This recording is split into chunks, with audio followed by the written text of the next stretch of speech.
एक समय की बात है।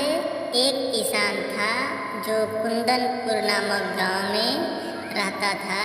उसकी उम्र हो चुकी थी, जिसके कारण उससे खेती का काम नहीं होता था। इसलिए उसने सोचा कि क्यों न वह अपनी खेती की ज़मीन और अपनी भैंस को बेच देगा। उससे जो पैसा आएगा उससे वह कोई नया काम शुरू कर लेगा।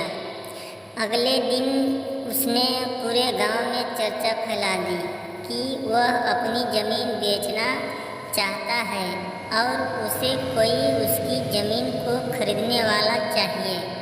1 महीने के अंदर उसे कोई उसकी ज़मीन को खरीदने के लिए मिल जाता है। उसे वह अपनी ज़मीन बेच देता है।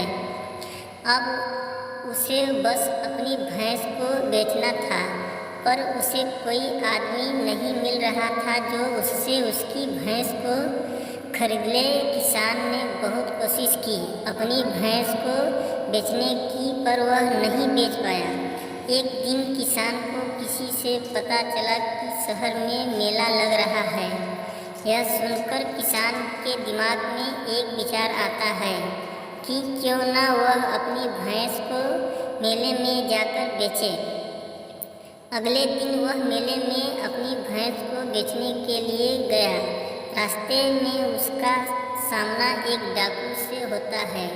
वह डाकू उसे कहता है, अपनी भैंस को मेरे हवाले कर दे, वरना मैं इस लाठी से तुम्हारा सर फोड़ दूंगा।